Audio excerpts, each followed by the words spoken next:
Me da muchísimo gusto continuar con el segundo Summit anual de FinTech U.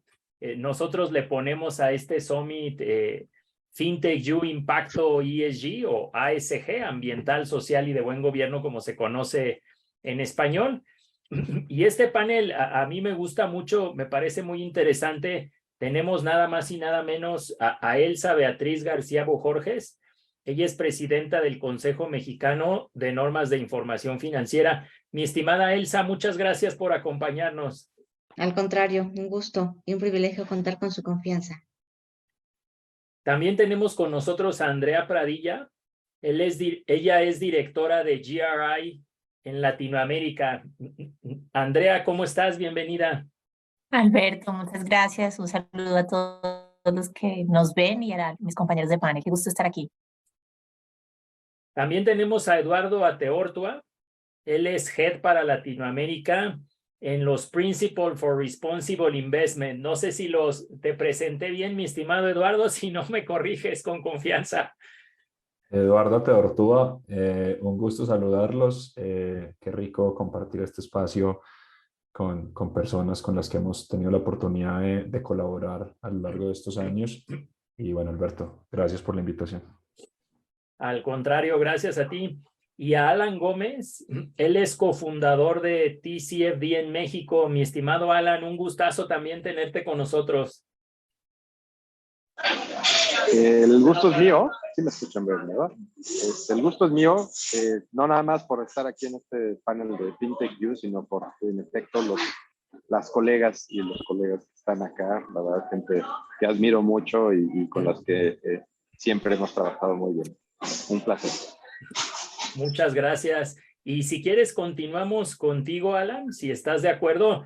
Yo sé que con cada uno de ustedes y con las organizaciones que representan, podríamos tomarnos un panel completo, ¿no? 45 minutos, 1 hora o mucho más. Pero el objetivo es que el público, los que nos escuchan, puedan llevarse un panorama puntual de los marcos de actuación o los marcos de prácticas que ustedes representan, qué son, en qué consisten y cómo están ayudando o cómo nos pueden ayudar a implementar o a mejorar estas buenas prácticas, estos buenos principios sociales, medioambientales y de buena gobernanza en las empresas. Me gustaría empezar contigo, mi estimado Alan. ¿Cuál sería el objetivo de TCFD o cómo surge, en qué consiste esta organización?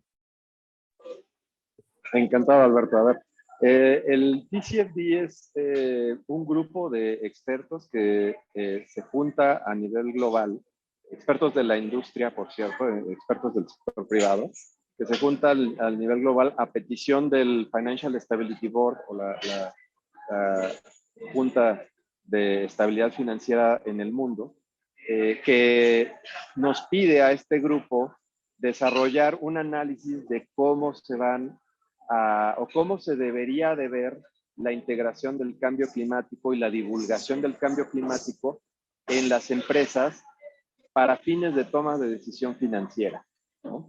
Esto sucede entre 2015 y 2017. 2017 se generan unas recomendaciones, 11 recomendaciones divididas en 4 pilares, que lo que toman, y creo que es la parte más disruptiva de lo que hace el TCFD, es que consideran los marcos preexistentes, ¿no?, a este momento en reporteo empresarial y contable, y lo que hace es que desarrolla un nuevo marco de recomendaciones considerando los aspectos financieros de otrora, aspectos no financieros, que no estaban tomando o valorándose en esta toma de decisiones financieras, pero haber sido claro ahí, ¿no?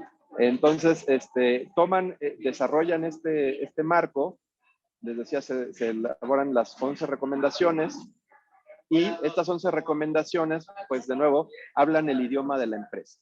Hablan del gobierno corporativo, cómo se toman las decisiones, hablan de la estrategia, ¿no? Qué tanto estamos involucrando estos temas como el cambio climático en la estrategia, qué tan resiliente es nuestra estrategia ante el cambio climático, es decir, y cómo le va a impactar a la empresa el cambio climático, para posteriormente también involucrar todo el tema de riesgos, ¿no? De la planeación de riesgos y oportunidades, así como, bueno, la divulgación, que es como el fin último, digamos, o primario más bien. Es el fin primario, pero es un fin primario que se construye en base a todo lo que ya les comenté, ¿no?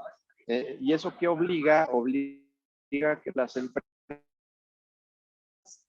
que pues todas las empresas de la economía, eventualmente en su organización, en su balance, en su forma de operar o en su modelo de negocio. Entonces, obliga a que entendamos eso, lo asimilemos, lo adoptemos y lo reportemos para fines, de nuevo, de posibles tomas de decisiones financieras, donde tal vez un tercero, un inversionista, quiere pues invertir en X empresa. Entonces, esta información se considera que es relevante para esos inversionistas, ¿no? Y si quieres lo dejo aquí para que después continuemos con un poco más de detalle. Qué amable, Alan, muchas gracias. Qué interesante lo que nos mencionas. En tu caso, Andrea, te hago la misma pregunta que Alan. ¿En qué consiste GRI y qué beneficios nos aporta para implementar en una empresa? Gracias, Alberto. Para los que no están familiarizados con nuestra organización, GRI o el GRI es el Global Reporting Initiative y somos un organismo internacional independiente comprometido con el desarrollo sostenible y que lleva 25 años ayudando a los negocios, gobiernos y cualquier tipo de organización a identificar, entender, medir y comunicar esos impactos prioritarios que está teniendo en la sostenibilidad. Y para ello, lo que hacemos y lo que entregamos al mundo son los estándares GRI para elaboración de memorias de sostenibilidad, que son los más utilizados del mundo. Lo que nosotros buscamos al final con esto es poder empoderar esa toma de decisiones que va a crear beneficios sociales, ambientales y económicos para todo el mundo y entregar otra métrica y otra manera de pensar frente a cómo se puede concebir el éxito empresarial y el éxito de los negocios.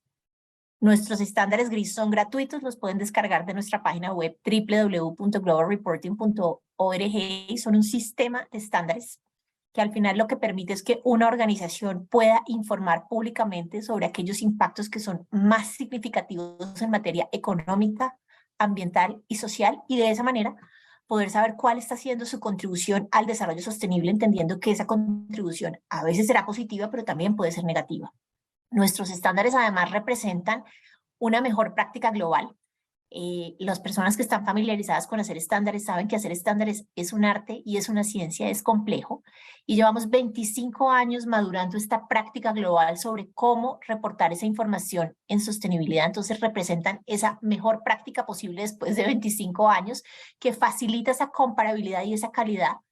Y al ser los más utilizados del mundo, tenemos también la tarea y la misión de que en el proceso de divulgación de los estándares se tengan en cuenta los intereses de todos los actores. Es un estándar multiactor que, por supuesto, mira a la comunidad de inversión, pero también mira a los trabajadores, mira a las comunidades, mira a la sociedad civil, mira a los clientes, mira el contexto regulatorio y los gobiernos.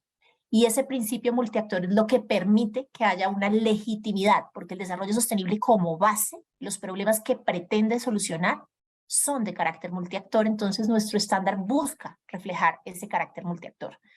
Buscamos también alinearnos con todos los instrumentos internacionales normativos porque somos conscientes de que los retos del desarrollo sostenible en el contexto empresarial no los puede solucionar ninguna organización de manera aislada y buscamos siempre alinearnos y buscar alianzas con otros instrumentos normativos y otras herramientas de buenas prácticas como son los principios de las líneas directrices de la OCDE para empresas multinacionales, los objetivos de desarrollo sostenible, los principios del Pacto Mundial de Naciones Unidas, el trabajo que viene haciendo la IFRS, con el Sustainability Standards Board, lo que está haciendo TCFD, lo que está haciendo ahora TNFD, entre muchos otros. Entonces, esa ha sido nuestra contribución en estos 25 años. Son un bien público gratuito y por ahora, Alberto, lo dejo ahí para que podamos profundizar más adelante.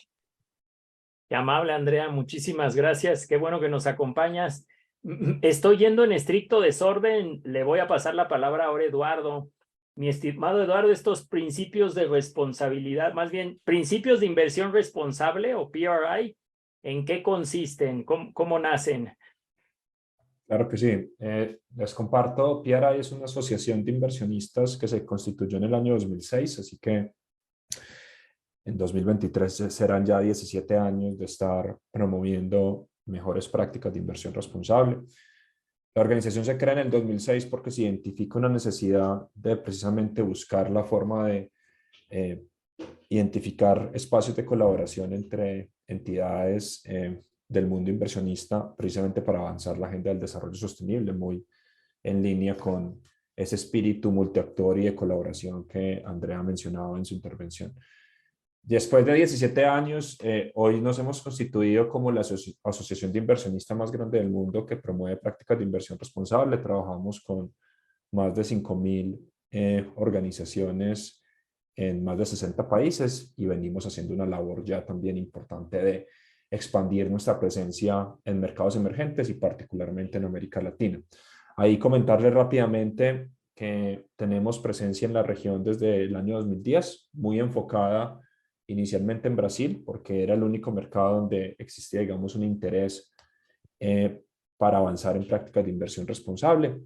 En el año 2017-2018, la organización decide hacer un cambio en su estrategia en América Latina y en ese sentido se toma la decisión de comenzar la implementación de un plan de trabajo para poder expandir el trabajo de PRI en América Latina, excluyendo Brasil, que es la labor que venimos haciendo, que yo he tenido la oportunidad de realizar desde hace ya casi 5 años y que pues hoy nos permite compartirles que, pues que ya la inversión responsable sin dudas en los principales países de América Latina, Brasil, México, Chile, Colombia, Perú, es una realidad y lo que vemos y lo que se viene en los próximos años pues es un proceso en donde vamos a ver a cada vez más inversionistas institucionales latinoamericanos promoviendo la agenda del desarrollo sostenible en nuestra región.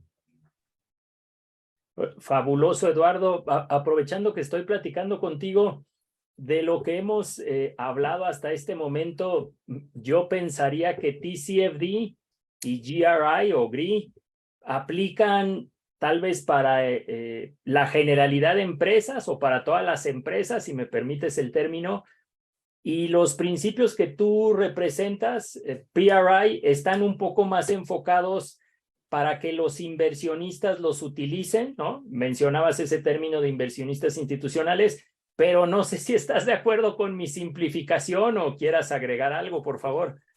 Si Alan y Andrea quieren complementar algo desde sus organizaciones, con gusto. Yo creo que la definición que planteas es válida. Creo que es una buena oportunidad para hacer énfasis en que efectivamente PRI es una organización que solamente trabaja con inversionistas, no trabajamos con organizaciones que su core de negocio no sea administrar y realizar inversiones. Eso quiere decir que PRI hoy trabaja con, por ejemplo, las Afores en México, aseguradoras, fondos de capital privado, operadoras de fondos, etcétera. Ese es el universo de organizaciones con las que PRI trabaja y con las que va a seguir trabajando pues, en los próximos años, dado que pues, operamos como una asociación de inversionistas. Excelente, muchas gracias, Eduardo, por la aclaración. Y en tu caso, Beatriz, la organización de la cual tú eres presidenta, entiendo que está realizando muchas acciones muy importantes, pero mejor te paso la palabra para que nos lo platiques directamente. Muchas gracias y nuevamente gracias por la invitación. Sí, mira, el Consejo Mexicano de Normas de Información Financiera es una entidad evidentemente mexicana, su nombre así lo deja ver, que nace en el año 2002 y fue constituida por organizaciones cúpula, es decir, que adicionalmente ellas agrupan a otra serie de organismos.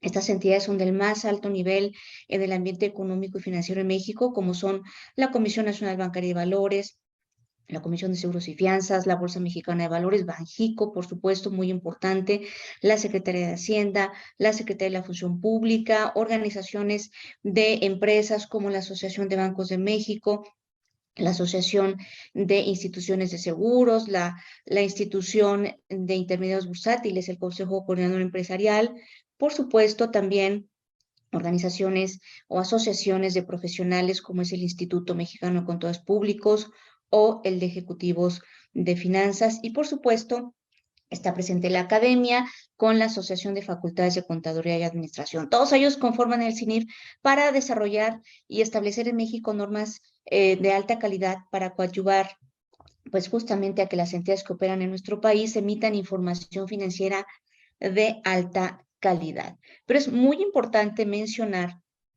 que el CINIF está focalizado a empresas no públicas, a empresas que no están cotizando en la bolsa de valores. En general se les llama pymes, así le llama la normativa internacional, pero es importante aclarar que pymes, bueno, pues en este concepto es una empresa que no cotiza en la bolsa, pero pueden ser empresas de tamaño importante. De hecho, las normas que emite el CINIF son aplicadas por las entidades de seguros independientemente de su tamaño, así como las entidades del sector financiero independientemente de su tamaño y aunque estén cotizando en la bolsa de valores. Las entidades que cotizan en la bolsa utilizan el paquete de normas internacionales de información financiera.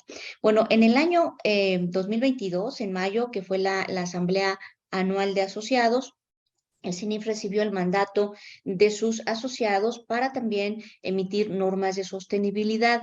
Y es que, bueno, pues justamente focalizadas a empresas no públicas, definitivamente hay muchos marcos de referencia que están en el entorno con distintos enfoques, con muy buenas planteamientos, pero a la pyme normalmente le hace falta una guía muy puntual que vaya acorde con el entorno en el que opera, con las circunstancias propias del país. Entonces, la intención ahora es además emitir esas normas, esas guías que pueden ser finalmente establecidas como normas para que también las empresas en pymes pues puedan emitir información en este sentido. Efectivamente, nosotros hemos trabajado mucho también en el ámbito internacional para poder abastecernos de información, entender cuáles son las mejores prácticas. Tenemos una posición en la ONU, en la United Nations Conference on Trade and Development, que es la rama de las Naciones Unidas promotora del desarrollo empresarial y que tiene el mandato de la ONU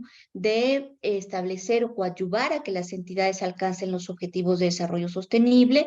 Hemos creado a nivel Latinoamérica la Alianza Regional Latinoamericana para justamente crear foros en donde haya participación de los distintos países y den a conocer sus mejores prácticas. Y recientemente hemos recibido un anuncio muy importante para nosotros, que es que el CINIF ha sido elegido como parte del Sustainability Standards Advisory Forum, que acompañará al International Sustainability Standards Board para pues transmitirle en todo su trabajo de desarrollo de normas internacionales, transmitirle todo lo que vemos en la jurisdicción nacional y también en lo que vemos en la región latinoamericana para pues coadyuvar al desarrollo de la normativa internacional.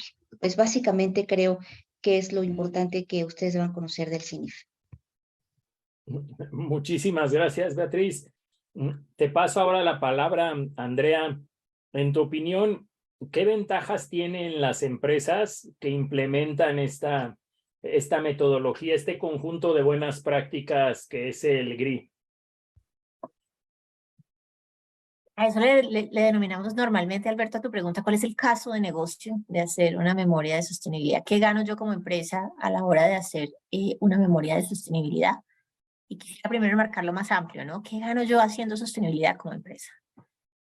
Al final, digamos que de esto cada vez hay más cuerpo de evidencia y al final estamos hablando de empresas que son más competitivas porque logran tener una identificación clara de cuáles son esos impactos que están teniendo en el contexto y a su vez cuáles de esos aspectos en materia de desarrollo sostenible impactan la habilidad de la empresa para continuar generando valor, incluido el valor financiero. Y digamos que eso al final del día es entender uno su contexto como empresa. Y si lo llevamos, digamos que a compararlo un poco con la evolución que Beatriz mencionaba que ha tenido la rendición de cuentas financiera, sería tanto como si uno dijera, yo soy una empresa financieramente viable o exitosa, pero yo no tuviera cifras para validarlo. Eso sería impensable en el siglo XXI, en el año 2023, que mi palabra de que yo soy una empresa financieramente viable fuera suficiente. Eso tiene que estar respaldado con una medición y una gestión. Y lo mismo, digamos que a ese mismo nivel de rigurosidad es que estamos llegando. Y una empresa al final lo que gana a la hora de adoptar estándares GRI es primero poder identificar y hacer un proceso de debida diligencia para identificar de los miles de asuntos que tiene el desarrollo sostenible, que además son complejísimos porque como empresas ese no es tradicionalmente el lenguaje que usamos. ¿Cuáles de esos deben ser prioritarios para mí, no basados en mi afinidad personal con un tema, que me encantan los árboles, que a mí me encantan los niños, que amo los animales? Está muy bien, pero a través del uso de un estándar y de una metodología yo puedo identificar cuáles son esos aspectos ambientales, sociales y económicos en los cuales yo debo enfocarme, basado no en la intuición, sino en los impactos que yo como empresa tengo asociados a mi operación. Y a eso le llamamos nosotros un análisis de materialidad, que arranca con un análisis de materialidad de entender el impacto en el desarrollo sostenible, el mío hacia afuera como empresa, y después de esa lista de aspectos que yo tengo, me regreso y reviso cuáles de esos aspectos impactarán mi habilidad como empresa de hacer negocios y al mismo tiempo pues mi estrategia misma de crecimiento. Entonces, poder priorizar cuáles de esos aspectos voy a gestionar es una ventaja muy, muy importante, porque en desarrollo sostenible, si bien el tema es fascinante, está de moda, nos enamora, es fácil perderse. Es fácil perderse en la retórica y quedarnos en los hashtags y quedarnos en los títulos. Entonces, al hacer uso de un estándar y una metodología, yo garantizo que yo no voy a estar haciendo una hoja de vida de mi gestión donde yo pongo lo que yo quiero, que son mis éxitos, sino realmente me voy a enfocar en cuáles son esos impactos que estoy teniendo y cuál es la habilidad que tengo de traducir eso en una oportunidad o en un riesgo de negocio. Entonces, ahí estamos hablando no de qué hago yo con la plata que me sobra en una empresa, sino cómo hago la plata que me gano. Y eso es, digamos, que el core de lo que gana una organización. Gana parte la legitimidad que viene del hecho de que nuestros estándares estén apoyados desde el enfoque multiactor. Eso es muy legítimo en un mundo tan polarizado. Es decir, lo que tú encuentras en un estándar gris es el resultado del consenso entre lo que quiere la empresa, el constructor, la sociedad civil, y no únicamente con una visión del desarrollo sostenible. Yo creo que eso no es menor, y es un estándar que hace preguntas muy incómodas, y de una vez les advierto, hace preguntas que uno a veces no está preparado para contestar, que jamás se había hecho, y creo que ahí, digamos que hay unas ganancias muy, muy importantes en términos de cambiar la manera de hacer negocios, y no debería asustarnos, aunque asusta a veces y lo reconozco, sino debería invitarnos a pensar de manera diferente. Entonces las ganancias, digamos que en términos generales son esas, es poder priorizar con base en unas métricas internacionales y no únicamente con lo que a mí me parece puede estar de moda, y llevarme a pensar y a generar una cultura dentro de mi organización que me permita tomar decisiones integrando los componentes ambientales, sociales y económicos que aplican a mi negocio y en los cuales yo tengo un impacto en el desarrollo sostenible. Mi estimada Andrea, creo que lo explicaste muy claro, lo haces ver muy fácil, pero como ya mencionas, tiene un esfuerzo implícito para todas las empresas que quieran implementarlo. En el caso de TCFD, mi estimado Alan, ¿te gustaría complementar lo que acaba de mencionar Andrea? Para una empresa, ¿cuál es la utilidad de implementar estas buenas prácticas TCFD? Bueno, una disculpa por cierto la cámara, pero por más que quiero, como que se corta mucho, entonces no la puedo poner. Pero, a ver, el beneficio de implementar TCFD yo creo que está también en múltiples aspectos, ¿no? En primera instancia, digo, pensar en que esta perspectiva del TCFD es una perspectiva financiera y que está enfocada particularmente en cambio climático, para ser muy concretos. No es sostenibilidad en general, es cambio climático, y que busca también un poco lo que decía Andrea, ¿no? Es traer números a la mesa. Es decir, que hay muchas empresas o personas que a veces pensamos que el cambio climático no nos va a impactar, y así lo manejamos, y así nos decimos, y así vivimos, pero no es lo mismo que uno diga que no le va a impactar sin tener información, a que uno diga, hice un estudio y me va a impactar, ¿no? O no me va a impactar, ¿no? Es muy diferente. Entonces, lo que hace en primera instancia el TCFD es eso, es traerte información a la mesa para que tú internamente en tu empresa puedas empezar a planear mejor, a tomar mejores decisiones, ojo, insisto, financieras, de modelaje de negocios, ¿no? De operación, donde va a integrar el riesgo que puede haber derivado del cambio climático, sea físico o sea en transición. Y aquí tal vez para beneficio de quienes nos escuchan, aclaro esa parte. Riesgo físico son los riesgos que pueden caer por el cambio climático derivados de, no sé, un impacto muy intenso o agudo, como es un huracán o una inundación, pero también está el riesgo crónico, ¿no? ¿Qué pasa cuando a lo largo del tiempo la temperatura del lugar donde yo vivo está subiendo, ¿no? O al revés, está bajando, o el nivel del mar está subiendo. Entonces, ¿qué va a ocasionar eso? ¿Se me va a inundar mi sucursal? ¿Se me va a inundar mi oficina? ¿No? Qué sé yo, o sea, olas de calor, mis trabajadores van a venir a la oficina, ¿no? Por ejemplo, etcétera. Entonces, son ese tipo de riesgos físicos. Los riesgos de transición son todos los riesgos que, derivados de un camino hacia la economía baja en carbono, vas a tener, y que en consecuencia van a impactar a tu empresa. De nuevo, para dar un ejemplo, o un par de ejemplos, estamos hablando de, por ejemplo, que se cree un impuesto al carbono, ¿no? Y el impuesto al carbono, pues te va a pegar. ¿Cómo te va a pegar?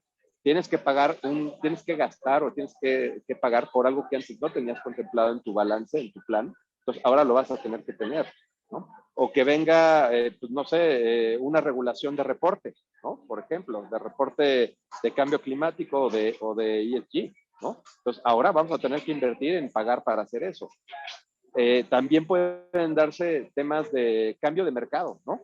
Aquí hay muchos jóvenes que nos están escuchando. Estos jóvenes ya están más sensibilizados que mi generación en el tema del cambio climático y la sostenibilidad, y a veces están tomando decisiones basadas en eso. Decisiones de compra, ojo, ¿no? Decisiones de negocio. Entonces, este tipo de cambios son los cambios que se conocen como riesgos en transición y que afectan, en efecto, en la práctica a las empresas, ¿no? Alguien puede dejar de comprar autos a combustibles fósiles, ahí se los, ¿no? Y se pueden crear también oportunidades por el otro lado con los nuevos tipos de vehículos eléctricos híbridos, que son nada más como un pequeño ejemplo, ¿no? Pero bueno, entonces, esos son como temas, si se fijan, les estoy hablando de temas estratégicos de la empresa, temas de competitividad, temas de eficiencia de la empresa. No estamos hablando de cosas esotéricas, estamos hablando de cómo le impacta el cambio climático a mi empresa y, en consecuencia, cómo tengo yo que actuar para que mi empresa sobreviva y pueda seguir dando esos empleos que está otorgando, ¿no? En el camino, para que no se nos vaya a ir como una víctima más del cambio climático, como las muchas otras en temas de biodiversidad y de otros aspectos, o de migración que ya estamos teniendo, ¿no? Es una forma de proteger a tu empresa. Yo lo vería así. Es una forma de ponerle números, es una forma de poner una mejor estrategia, y además es una forma de empezar a prepararse para las posibles regulaciones que vienen. También lo dejaré ahí. Muchas gracias, Alan.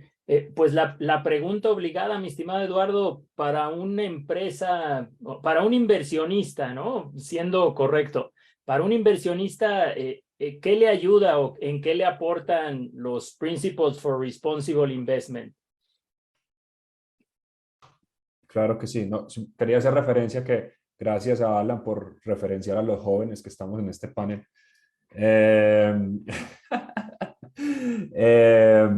No, a ver, yo creo que, y voy a ir muy en línea también con la reflexión que hacía Andrea. Yo creo que es importante que entendamos que estamos en un escenario en donde la manera como se valoran las compañías está evolucionando. Hay una gráfica bien interesante que hace unos en octubre tuve la oportunidad de estar visitando México, que por temas de COVID no había tenido la oportunidad de visitar desde el 2019. Y tuvimos una sesión bien interesante. Estuvimos con el CEO de PRI, David Atkin, y tuvimos una sesión con las Afores, que para las personas que nos acompañan hoy, que son mexicanos, pues sabrán o saben que las Afores pues son los fondos de pensiones en México y son los grandes inversionistas institucionales en México. O sea, las Afores son las que manejan los ahorros de millones de mexicanos y por lo tanto, pues, como lo decía Alan ahorita, pues todos como ahorradores pues deberían estar interesados en que el inversionista maneje bien sus dineros y que invierta en buenas compañías, ¿cierto? En compañías que sean rentables financieramente, pero también que contribuyan a los retos que hoy tenemos, sobre todo a nivel ambiental y social. Entonces, en la reunión, uno de los, el chairman de una de las Afores le preguntó a mi jefe que él estaba convencido de que los temas de ESG eran importantes, pero que hay veces le costaba convencer a sus demás colegas del directorio. Entonces, que si le daba algún tip o alguna recomendación para ayudar a convencer a los otros colegas. Entonces, ahí fue que mi jefe le dijo, pero mire, hoy cómo se valora una compañía. Vaya, mire los estudios que muestran que hoy el 80% del valor de una compañía que está en el Standard & Poor's 500 está atado a sus activos intangibles. ¿Y cuáles son los activos intangibles? La marca, la reputación, la gestión del talento humano, la manera como estás desarrollando tu relación con tus clientes, con tu cadena de valor, con el regulador. Entonces estamos hablando de que hoy la generación de valor, la forma como se valora una compañía, está cada vez más atada a estas variables. ¿Qué quiere decir esto? Que si yo soy un inversionista y yo no tengo la capacidad de medir ese intangible, de entender cuál es ese valor de la compañía, pues estoy invirtiendo con los ojos cerrados. Y eso es lo que tiene que cambiar. Y eso es lo que está cambiando. Yo creo que un mensaje que debemos dejarle a las personas que nos acompañan hoy es que eso está sucediendo. Las entidades que estamos acá, algunas de las entidades que estamos acá, estamos contribuyendo en ese escenario. TCFD está ayudando a que tengamos más información frente a los riesgos de cambio climático. GRI lleva 25 años ayudando a entender que reportar información a ESG es fundamental. Iniciativas locales también están buscando entender cómo, por ejemplo, las pequeñas y medianas empresas, que son el corazón de las economías en mercados emergentes, también avanzan en reportar información a ESG. De tal manera que nosotros, desde PRI, que hacemos esta labor de educar al inversionista, podamos cumplir el objetivo, porque yo siempre lo digo, sin información a ESG no hay inversión responsable. Las dos cosas van de la mano. Yo puedo convencer a un inversionista de que esto es importante, pero si no tiene la información para analizar la compañía en estos criterios, no existe la inversión responsable. No se puede ejecutar la inversión responsable. Entonces ahí, digamos que tenemos una labor muy importante. Eso es lo que nosotros hemos venido haciendo desde hace ya pues una buena cantidad de años, es ayudar al inversionista que entienda la importancia de poder ampliar la forma como valora, como analiza una compañía, y hemos trabajado muy de la mano, por ejemplo, con Alan y con Andrea, pues que han sido grandes aliados a lo largo de los años, para lograr que más compañías en América Latina reporten mejor información a ESG. Entonces, digamos que ahí es donde contribuimos y donde buscamos que el inversionista pues pueda realmente tomar mejores decisiones. Fabuloso, mi estimado Eduardo. Betty, te paso la palabra. Adelante, por favor. Gracias. Bueno, pues muy importante el tema de las pymes, me parece, porque, bueno, se habla mucho de los mercados de capitales, de las grandes empresas, las empresas públicas, pero la verdad es que las economías están basadas sobre todo y ante todo en pymes. Entonces, si no las, como decimos en México, si no las metemos al aro, si no les requerimos, les apoyamos también para emitir reportes, pues definitivamente creo que nos estaríamos quedando cortos. Ahora bien, ¿qué ventaja se tiene para una pyme? Bueno, para todas las empresas en general, yo diría, hay en general, dos tipos de revelaciones. Uno, revelar las acciones de sostenibilidad, lo cual es muy importante. Cada vez todos tenemos más conciencia, la gente está empezando a tomar conciencia de la importancia que es vivir en un mundo mejor, en un mundo sostenible, digamos, en un mundo que podamos dejar a las futuras generaciones. ¿Esto qué implica? Implica actuar sin afectar el ambiente, pero también tener acciones sociales que nos permitan tener una convivencia y una inclusión de todas las personas, pues muy importante. Hoy es ya una realidad que ya no estamos hablando de los grandes mercados de valores, sino simplemente para seguir formando parte de tu cadena de valor. La empresa llega y te dice, oye, necesito que me enseñes tu código de ética, que me enseñes que si tienes un código de integridad, prácticas de inclusión, temas anticorrupción, cómo los estás viendo al interior de la entidad. Entonces, es necesario que las empresas entiendan que deben de llevar a cabo prácticas sostenibles, y revelar esto les va a permitir, pues, justamente seguir operando en el entorno en el que hoy están operando. ¿Por qué no obtener mejores formas de financiamiento? Bueno, las revelaciones de las acciones de sostenibilidad es muy importante, pero también es muy importante, y es lo que nos dan estos marcos de referencia, ya lo mencionaban, revelar los riesgos a los que está expuesta la entidad. Por supuesto, al inversionista le va a importar si va a comprar acciones de una entidad, en qué medida esa empresa tiene riesgos. Hoy, las normas de información financiera y finalmente los estados financieros, pues digamos de toda la vida, han cuantificado riesgos e impactado la información de riesgos de que no te paguen, riesgos de que pierdas el inventario, riesgos de que no recuperes tu activo fijo, tu inversión en activo fijo, riesgos de que tengas multas, sanciones. Bueno, pues el espectro de riesgos es mucho más amplio. No lo teníamos en el radar, ahora se está poniendo en la mesa esta reflexión, y pues evidentemente el dar a conocer esta información, pues le ayudará mucho al usuario para su toma de decisiones. Cuando el CINIF empezó con esta temática y abordar los temas de sostenibilidad, muchos nos preguntaban, nos decían, ¿y por qué el CINIF está abordando esto si ellos emiten normas de información financiera? Y explicábamos, pero bueno, para poder darnos a entender, utilizamos un concepto muy contable. Es un tema de negocio en marcha.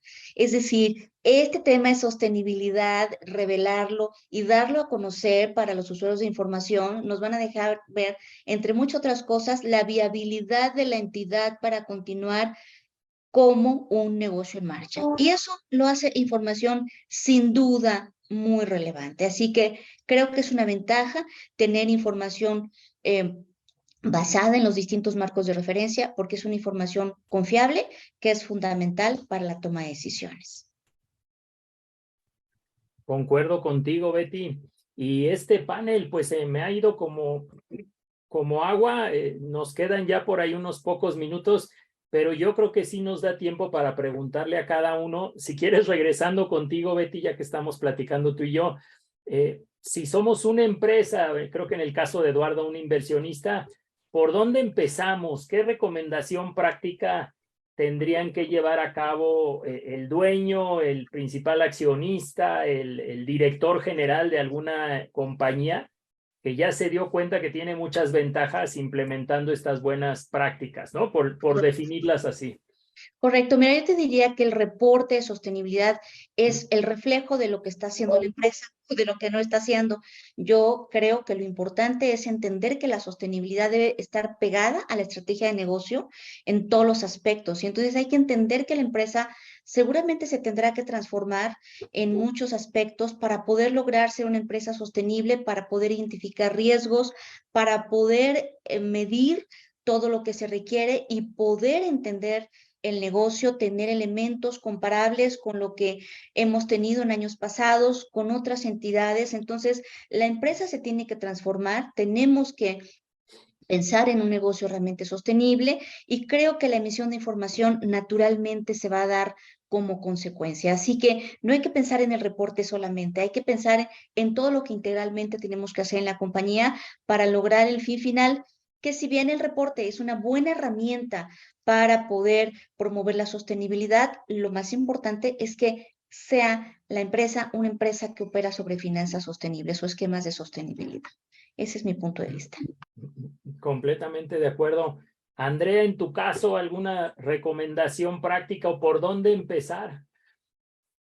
Lo primero que yo haría sería identificar dónde estoy. Es qué tan avanzado estoy. Esto es un viaje de mejora continua. Si no he comenzado, debería aprovechar el espíritu de renovación que trae enero cada año y tomar la decisión de comenzar. Si ya tomé la decisión y digamos que darse la tarea de descubrir este nuevo mundo, descubrir los estándares, descubrir las métricas. Si ya tomé la decisión de reportar, que esa es un poquito más específica, hay 5 etapas que se tienen que seguir. Hacer una buena planeación del proceso, digamos que poder planear, delegar, ponerle recursos a esto, establecer tiempos, ponerle un propósito, que es lo que estoy buscando yo con esto, identificar mis grupos de interés, definir mis temas materiales, digamos que vincular los diferentes estándares, etcétera, etcétera. si ya estoy reportando, lo que yo haría es hacer una mirada muy crítica a mi reporte. Muchas veces las organizaciones dicen nadie los mira, esto era hace 15 años, hoy los mira mucha gente. Entonces darle una mirada muy crítica a esos reportes, identificar dónde tengo brechas para cerrar y hacer un plan de brechas. Y si creo que, por ejemplo, no tengo tantas brechas para cerrar, debo darle una mirada a mi cadena de abastecimiento y a mi cadena de valor, y ahí ya se abren todas las brechas que creemos que tenemos cerradas, porque cadena de abastecimiento está todo por hacer. Y finalmente, pensar muy bien cómo estoy haciendo la comunicación con base en esa información. No es suficiente entregar el reporte de sostenibilidad e imaginar que por generación espontánea lo leerán mis grupos de interés, sino que debo desarrollar una estrategia de comunicación y relacionamiento ajustado a mis distintos grupos de interés para asegurarme que mis mensajes sean vistos y sean entendidos en el contexto de un buen manejo de gestión de grupos de interés. Qué buenos consejos también, Andrea. En tu caso, Alan, ¿qué consejo práctico nos podrías dar para implementar TCFD? Yo creo que el consejo más importante que tienen que tener aquí, coincidentemente con Betty y con Andrea, es no entrar en pánico, por favor. Esto no es algo esotérico, no es algo raro. Son, como bien decía Andrea, son preguntas incómodas, pero son preguntas que te van a ayudar a mejorar, que te van a ayudar a mantener tu negocio activo, vivo, ¿no? Contribuyendo a las personas con las que colaboran contigo, pero también a la economía y obviamente a tu bolsillo, ¿no? Y a tus clientes. Entonces, yo les diría eso. Coincido también en el tema de pues, establecer o entender bien en dónde están. En el caso de nosotros, pues, entender, tomar las recomendaciones. Hay guías de implementación que están puestas ahí. Pueden hacer un gap análisis, un estudio para entender dónde están, y a partir de ahí, pues elaboren su mapa de ruta.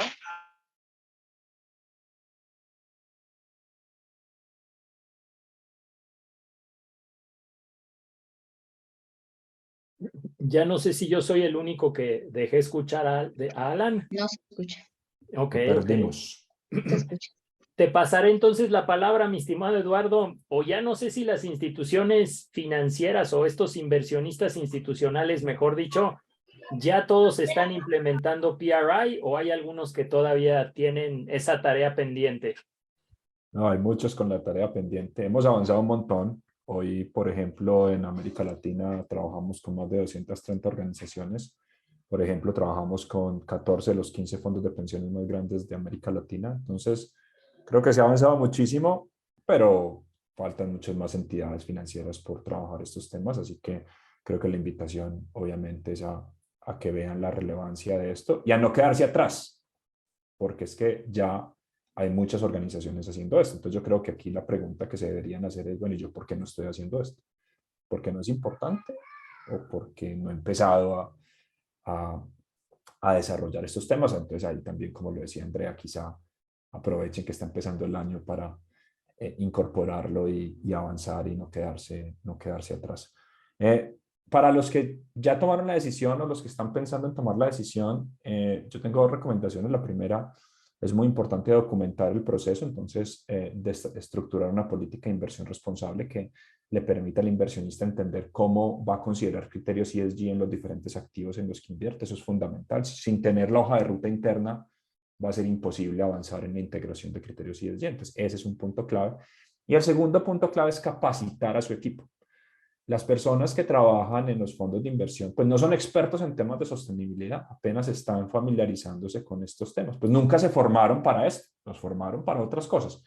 No significa que no estén interesados en fortalecer sus conocimientos en temas ESG. Por el contrario, mi experiencia lo que me ha mostrado es que están muy interesados en aprender sobre estos temas y contribuir al desarrollo sostenible. Entonces, la política fundamental y luego formar a sus equipos para que realmente puedan implementar esa política. Entonces, ahí está la clave, creo, para muchos fondos en América Latina en los próximos años. Fabuloso. Pues creo que solamente me queda agradecerles a todos y a todas, Betty, Andrea, Eduardo y Alan. Muchísimas gracias por acompañarnos en este panel. Esta es su casa y un abrazo a todos en sus organizaciones. Que sigan los éxitos. Muchas gracias. Gracias por la Un gusto. invitación. Gracias, Alberto. Gracias por compartir el Gracias. panel. Hasta luego. Gracias a ustedes, cuídense mucho.